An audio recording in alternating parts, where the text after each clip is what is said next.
All right, coming up next, it's a UFC middleweight division fight.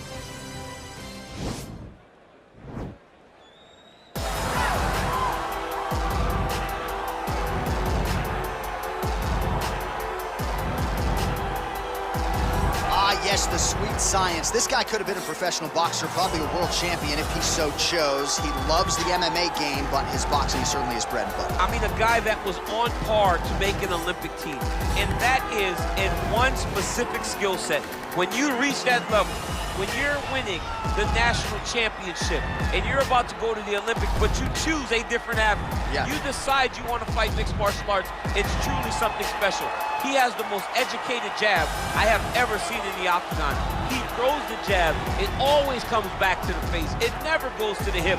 And if you rush him, he has an ability to switch stances from conventional to southpaw and land a great counter right hand that will put your lights up. Better jab than your guy, Rosendo Sanchez? Oh, it's unbelievable. He puts Rosendo Sanchez to shame.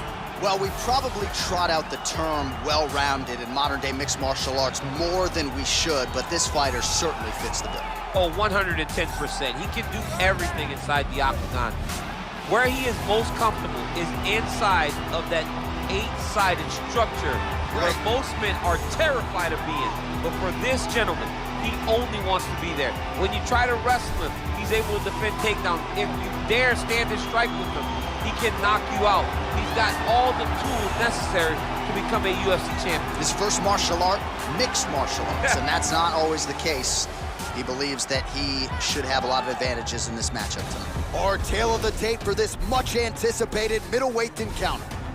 So a more than 5-year gap between these two fighters when it comes to the age, and they both possess a similar height and reach. And now, one more time for the official introductions. Here's Bruce Buffer. Ladies and gentlemen, this fight is 3 rounds in the UFC middleweight division. Introducing first, fighting out of the blue corner, a boxer holding a professional record of 7 wins, no losses. He stands 6 feet 3 inches tall, weighing in at 185 pounds. Fighting out of Cleveland, Ohio, USA, the Problem. And now introducing his opponent, fighting out of the red corner.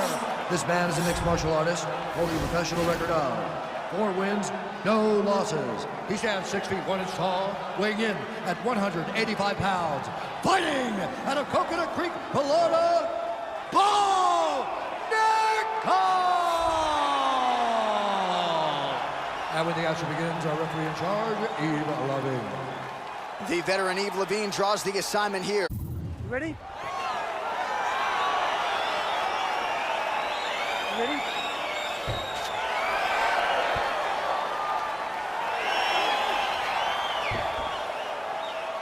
All right, here we go with round 1. This fighter has won the majority of his recent fights by knockout, each one more devastating than the last. Certainly, that is a big focus for him here tonight, to not just keep the winning ways going, but to keep Dusty guys.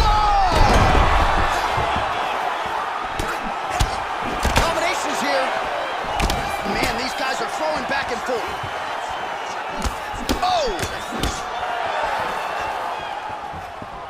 Oh, nice slip to avoid that right hand. And they separate. Big, powerful punch land. Now he gets back to range. Well, DC, headgear's not allowed, but he has raised the hands, and he's doing a nice job protecting the dome. He's doing a great job of blocking his head. A lot of times, those shots to the head will knock you out. Not this time. This guy's making sure nothing lands. All right, he engages in a single collar tie here. Oh, beautifully executed trip to get the takedown. Defensively, what are you trying to do to prevent that? You got to be so aware. He got his foot on the hip, and now he's throwing up a triangle attempt. He's going to try to move his left arm across to get pressure on the choke. He might get a finish here. And this might just be a matter of time. Nice work here off the bottom as he delivers a nice elbow. There is the tap, so he submits him with a beautifully executed triangle choke tonight. I mean, just masterful. The way he worked to that triangle choke was amazing to watch, and you could tell how high level a grappler this fighter is from his back. And you didn't even have to pay for your seat. He's done, he's done! Well, you can tell he has been working hard on his submissions in his training camp. That was a near-perfect setup on that choke, sunk it in deep, and the opponent had no choice but to tap out or go to sleep. He chose to tap out. All right, let's take a look back at the replay as he gets it done by submission tonight, champ. I mean, you know, this guy has such a great submission game that you cannot lay in his guard. He's so skilled, he's so tricky, and he's so good at weaving a web that gets you lost in it that he made him pay for it tonight and got the submission victory. Ladies and gentlemen, referee Yves Leving has called a stop to this contest at 2 minutes, 21 seconds of the very first round. Declaring the winner by tap out, the Bomber. Well, the celebration is on in his corner, and hard to blame these guys, sort of waiting to exhale, get a huge win tonight, and not just the win, but they get it by submission. They knew what they had in front of them. They knew how tough a competitor his opponent was, but they also knew that if they could get this fight to the ground, they could find a submission. They found a submission. He got his hand raised in the way that he loves the most.